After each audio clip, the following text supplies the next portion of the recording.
Hi everyone, this is Megan from Know the Story. Today we're in Center City, Philadelphia, and I've compiled some questions to ask the people of Philadelphia, and hopefully we'll get to know Philadelphia a little better. Alright, let's go! What are your names and where are you from? I'm Melanie and I'm from outside of Philly. Amber, and I'm visiting for the weekend. I'm from Pittsburgh. What do you guys do? I fundraise for Penn State. I work in HR. Roxana Curiel, and I'm from Mexico City. Benjamin Torrey, I'm from Ithaca, New York. I'm an assistant professor at a university in Scranton, Pennsylvania. I'm a videographer and photographer. I'm Josie, I'm from Pennsylvania. I'm Daria, I'm from Philly. Are you guys still in school? Yes. Okay. We're both just finishing up 10th and we're going to sophomore year. Oh, cool. I mean junior year. You're going to 11th grade next year. I forgot. Jason from LA. Chancellor from LA too. I'm a nursing student. I'm a systems analyst. I'm Sonia Jones. I'm really born and raised in Philadelphia. I live in Delaware. I host radio. Mary Bass. Mike Bass, Houston. I'm an executive recruiter. I'm a pharmacist. What compliment do you hear the most? About? You. Oh, my personality or my smile? My hair, usually, yeah. I think maybe my hair too. You guys both have really good hair. Okay. Like, I like your outfit. Probably outfit. I've been told I have nice hands. Oh, that's nice. That I'm smart. Easy to talk to, like I'm approachable in a way. That's what they would say.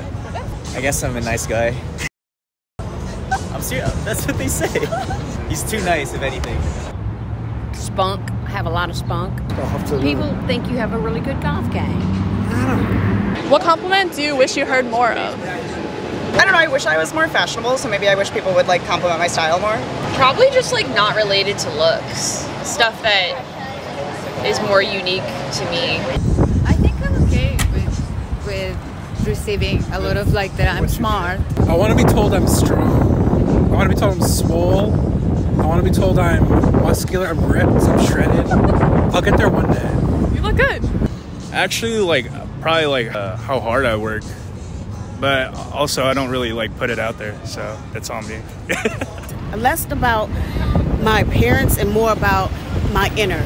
I hear more about, my outer beauty rather than my inner. Smart. Wish I heard I was smart more often. Just being a good guy. I don't get that. I don't get I think they do, but not very often. They do it to me about him. Do you think the image that you have of yourself matches the image that others see of you? No. The answer is no. No. Pretty much, yeah. I'm pretty sure he can relate, but my friends, they see me as a nice guy, but if it's a mutual friend, they're like, oh, this guy's like a fuck boy, Really? Yeah, because the way I dress, I guess. Supreme, yeah. Yeah, but once they talk to me, it's like, oh, he's not a, he's a nice guy. I'm more reserved. They see me as more outgoing. I don't see that part. I don't see what they see.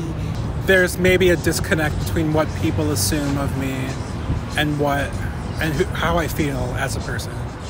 Obviously because I don't look that I am from here, and when people hears my accent assumes that I don't know how to speak English, and when I say that I have a PhD, that's always very annoying, having to prove that I'm an educated grown-ass woman. I feel like I don't act the way that I feel. I sort of act differently than I feel inside. Yeah, I don't think it's the same either. I think I dress and hold myself in a way that makes me seem like I'm more confident than I am. Kind of on purpose. Yeah, I'm very blunt, and Okay. I'm just very much the same person no matter what. I feel like the way I think of myself is very much how I project it. Yeah, it does now. You're not self-aware when you're 20. It comes with time. What is something that you miss from being a kid? Being really carefree, not fully understanding the weight of the world. Not worrying about death. Innocence. Being worry-free. Not caring about anything. Junk food with no repercussions. Yeah, that's a good one. Gosh, block parties. They block off the street and we all come outside and everyone enjoyed everything. And I have to worry about fights and altercations and guns and all the stuff that's going on now. My biggest focus was what ice cream flavor I was ordering or when I was going to get to play outside, and I feel like that's kind of lost now. Being able to not have to text people, like to coordinate, like just to naturally hang out. We had so much time ahead of us. The freedom of being a kid, how easy it is to find happiness. Like feel free and feel like everything's all good in the world. Just go home, watch TV, play with your friends, play video games. No responsibilities really. Like just like yelling and like running around in public without like worrying about what people think of you. What lesson took you the longest to unlearn? That's hard. Yeah, I know. I was not worthy of love. If you don't want to join the crowd, then don't. Just knowing that like what everyone else does like shouldn't have to do with what I do. Saying hate. I don't hate anyone, but I used to hear it a lot, you know, and I will always say, I hate you, you got them shoes. So it took me a very long time to stop saying the word hate. The hardest one for you to unlearn is to listen. You need to unlearn being responsive when she asks me. Boys are mean to you because they like you. I think that's not true. And it's not like if someone likes you, they're kind to you and they're gentle with you, and like I think it's a really bad lesson to teach young girls, and I think it's something that like we're still kind of having to grow out of. It's really hard to learn how to accept love and also to love yourself. Like I don't have to do something just because everyone else is doing it.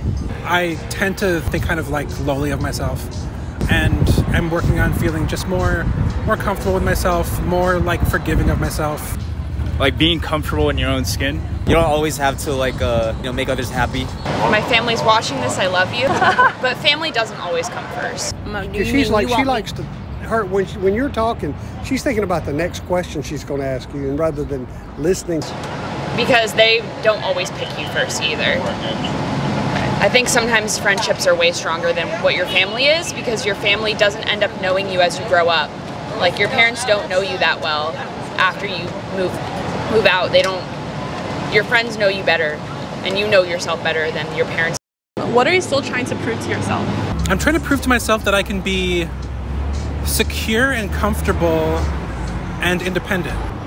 You know that I don't need to be really accepted by society. I just need to accept me. I'm doing enough.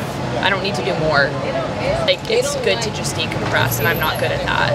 Yeah. I kind of agree. I think like that I'm doing enough that I like am, even if I'm not necessarily like maximizing whatever potential I have, that I don't need to always be like striving for the next big thing. I can be like content in the moment. My work is not related to my job.